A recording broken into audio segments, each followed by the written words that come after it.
حب الوطن من الایمان حدیث نہیں ہے، صحیح حدیث نہیں، لیکن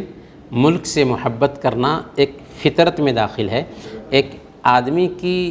کے نیچر میں داخل ہے کہ وہ ملک سے محبت کرے۔ اللہ کے نبی صلی اللہ علیہ وسلم مکہ میں تھے تو مکہ سے محبت کرتے تھے، مدینہ گئے تو مدینہ سے محبت کرتے تھے، یہاں تک کہ اللہ سے دعا بھی کی کہ اے اللہ جیسے مکہ سے محبت تھی مجھے ویسی مدینہ کی محبت بھی دل میں ڈال دے۔ تو اپنے وطن سے محبت یہ ایک فطری جذبہ ہے، لیکن حب الوطن من الایمان کہ وطن کی محبت ایمان کا حصہ ہے، یہ روایت صحیح نہیں۔